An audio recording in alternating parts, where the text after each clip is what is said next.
दोस्तों, आम आदमी पार्टी लीडर संजय सिंह की कोर्ट से रिहाई की खबर आई, परंतु ये खबर अपने साथ आम आदमी पार्टी के लिए ही सबसे बड़ी मुसीबत लेकर आई, क्योंकि संजय सिंह राज्यसभा मेंबर हैं और ये जेल 6 महीने से अंदर थे। ईडी इनसे पूछताछ कर रही थी।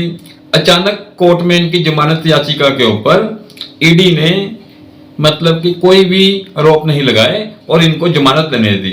जज साहब ने बकायदा पूछा कि आपको इनसे कुछ और पूछना है या कोई इंक्वायरी बाकी है तो बताएं आप इनको जमानत देने पर आपको कोई इतराज तो नहीं।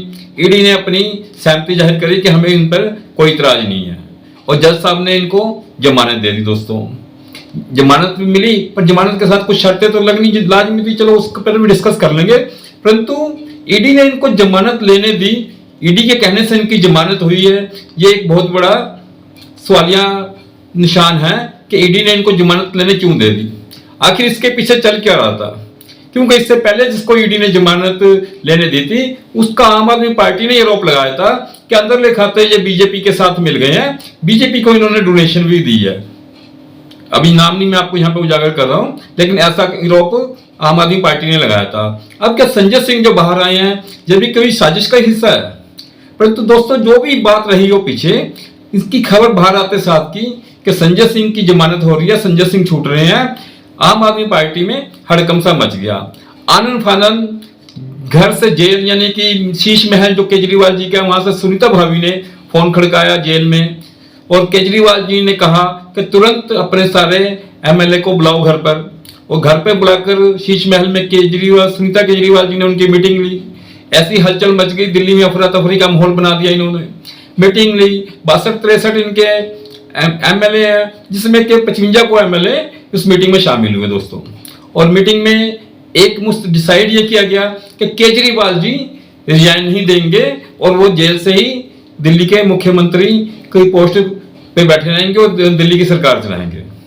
दोस्तों, ये घोषणा आखिर इनको क्यों करनी पड़ गई आनन फानन में?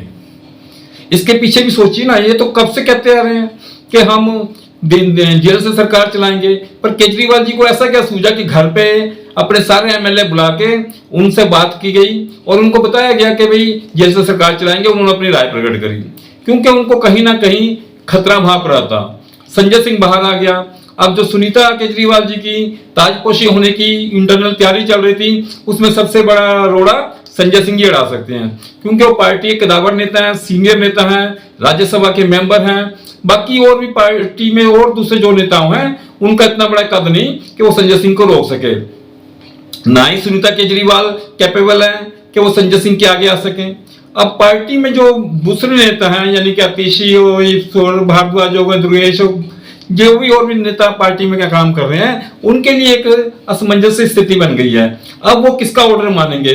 पहले तो सुनीता भाभी के इशारे पर नाच रहे थे ये लोग, परंतु अब संजय सिंह आ गया है जो कि हर तरीके से कैपेबल है, वो सारी चीजों को मैनेज कर लेगा और सारी चीजें सारी पार्टी अपने पीछे लगा सकता है, उसमें इतनी कैपेसिटी है।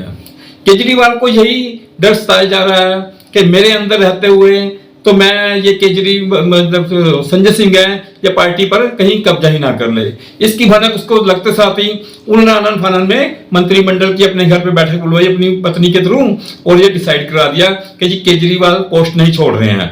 कम से कम आते साथ जो उनके दिमाग में चले संजय सिंह कहीं मेरा पद ही ना हड़प लें, उसको रोकने के लिए उन्होंने ये स्टेटमेंट इश्यू करवाई अपने एमएलओ के थ्रू। दोस्तों, इसमें और बड़ी हैरानगी की बात यह है कि इनको जमानत ईडी ने आखिर लेने क्यों दी? कहीं ये मास्टर स्ट्रोक तो नहीं खेला गया? और इसके पीछे कौन है आखिर?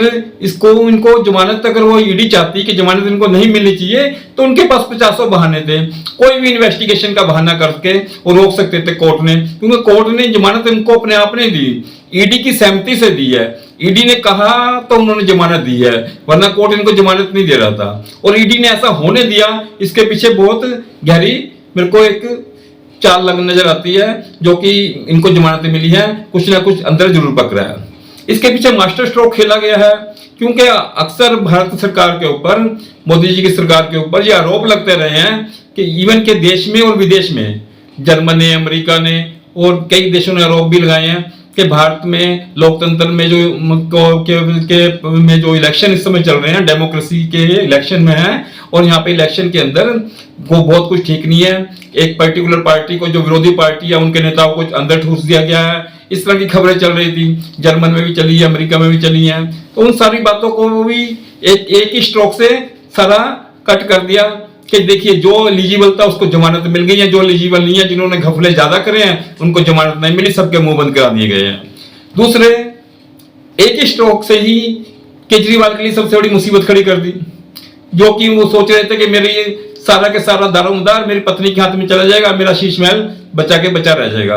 अब उनके लिए बहुत मुश्किल हो गई। इलेक्शन है, इलेक्शन के दौर में बहुत सारी डिसीजन लेने होंगे, बहुत लोगों को टिकटें भी देनी होंगी, तो वो सारे कार्य अब संजय सिंह के हाथों में चले गए सीधे सीधे। अब केजरीवाल जरूर पार्टी में सब कुछ है, लेकिन एक वो पोस्टर बॉय की तरह से इस्तेमाल होने के लिए रह गए हैं, क्योंकि सारे डिसीजन एट प्रेजेंट जो आदमी है वो लेगा। और अतिशी हो गए, सौरभ भारद्वाज भी हो गए, ये भी अपनी मर्जी से कोई प्रेस कॉन्फ्रेंस भी नहीं कर पाएंगे, हमेशा आगे संजय सिंह को इनको करना पड़ेगा। धीरे धीरे पार्टी की कमांड भी सारी इर्द गिर्द संजय सिंह के ही घूमनी शुरू हो जाएगी दोस्तों। जैसा कि अनुमान नहीं था केजरीवाल जी को कि संजय सिंह को इतनी जल्दी जमानत मिल जाएगी। ये मास्टर स्ट्रोक खेला तो खेला किसने है, ये समझ से बाहर है। वरना ईडी चाहकर भी नहीं, मतलब इनको अंदर रखना चाहती तो कोई उनको जज या कोई पार्टी इनको बाहर नहीं निकाल सकती थी। उन्होंने निकलने दिया तो ये बाहर निकले हैं। इसके लिए उन्होंने शर्तें लगाई हैं इन पर कि ये 2 लाख का जमानत जो बॉन्ड भरेंगे और 2 लाख की जमानत राशि और जमा कराएंगे, उसके तहत इनको बाहर भेजा जाएगा। वो भी उन्होंने एग्री किया।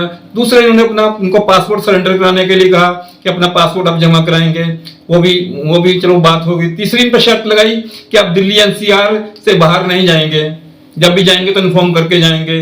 चौथी इन पर शर्त लगाई दोस्तों कोर्ट ने कि ये अपना जो मोबाइल नंबर है वो ईडी के साथ शेयर करेंगे। पांचवी इन पर शर्त लगाई कि ईडी को ये अपनी लोकेशन भी शेयर करेंगे। दोस्तों, इनके ऊपर ईडी ने कई तरह की और भी शर्तें लगाई हैं। इन पर लगाया कि आप कोई भी राजनीतिक मीटिंग के अंदर इस केस के रिगार्डिंग जो लीकर पॉलिसी आपका ये केस चल रहा है, इसके ऊपर कोई भी टिप्पणी नहीं करेंगे। और जो आपको जमानत दी जा रही है, इसका केस के साथ नहीं ऐसा कुछ लेना देना कि आप केस में जीत गए, हार गए या प्रूफ नहीं हुआ, ऐसा कुछ नहीं है। ये सिर्फ आपको टेक्निकली ग्राउंड पे जमानत दी जा रही है कि इलेक्शन का टाइम है, आप वो कर सकते हैं, क्योंकि अभी ईडी ने अभी आपके खिलाफ चार्जशीट फाइल नहीं करी है। जब आपको ईडी बुलाएगी तो आपको आना ही पड़ेगा दोस्तों। किसी भी राजनीतिक इनके कार्यक्रम पे रोक नहीं है, और ईडी जब भी बुलाए ये वापस पहुंचेंगे, इस बात की सहमति के साथ इनको जमानत दोस्तों दी गई है। तो दोस्तों, ये तो मतलब कि जो हमें ऊपर से चीजें दिख रही थी, लेकिन अंदर क्या पकड़ा था, अब पार्टी की सारी दारोमदार संजय सिंह के हाथों में जाने वाली है। और हो सकता है अगर मुख्यमंत्री बनने का फैसला भी होगा तो उसमें सबसे बड़े कैंडिडेट के रूप में संजय सिंह ही सामने है। संजय सिंह अगर आगे इस तरह से आते हैं तो दोस्तों, जो पार्टी का पैसा है, पार्टी का जो लेन देन है, वो सारा इनके हाथ में चला जाएगा। और आने वाले टाइम में केजरीवाल जी के लिए भी बहुत मुश्किल हो जाएगा दोबारा अपनी पोजीशन को पाना, क्योंकि संजय सिंह भी इनके बराबर के नेता हैं। वो ठीक है, पार्टी में किसी को आगे प्रधान बना के आगे किया जाता है, लेकिन बैकएंड पे ये भी काफी बड़े नेता हैं और ये पूरी पार्टी पे ये भी कंट्रोल कर सकते हैं।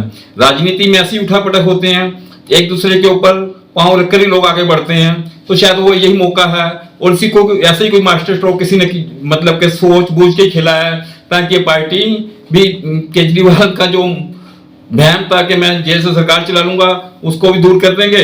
और जो अपनी पत्नी को बैठ सोच रहे थे कि मैं सीएम बना लूंगा, वो भी उनका सपना पूरा नहीं हो पाएगा, क्योंकि इसमें सबसे बड़ी अड़चन संजय सिंह जी थे और कोई इनके पास कोई कदावर नेता नहीं था जो इनके सपनों के बीच में आकर अड़ सके, रोक सके इनके सपनों को। अब संजय सिंह ने दोस्तों पार्टी को देखेंगे किस तरफ लेके जाएंगे। इलेक्शन इसका असर बताएगा कि अगर उनके जो इलेक्शन में उनके द्वारा सिलेक्ट किए कैंडिडेट अच्छा प्रदर्शन कर जाते हैं तो नो डाउट इनका कद और भी बढ़ जाएगा। और केजरीवाल जी जेल से नहीं छूटते हैं तो धीरे धीरे सारी पार्टी इनके इर्द गिर्द सिमट के भी रह सकती है दोस्तों अभी इलेक्शन में टाइम है और देखते हैं, अभी शाम से ही गतिविधियां तेज होनी शुरू हो जाएंगी। क्या होगा, ये गर्भ में ही है, क्या पार्टी बच पाएगी या पार्टी नई डायरेक्शन में चलना शुरू करेगी। मिलते हैं दोस्तों अगली वीडियो में, तब तक आप अपना ख्याल रखिएगा। प्लीज जिन भाइयों ने अभी तक इस चैनल को सब्सक्राइब नहीं किया है, प्लीज सब्सक्राइब कर दें। मेरी वीडियो को प्लीज ज्यादा से ज्यादा शेयर करें। नमस्कार दोस्तों, धन्यवाद।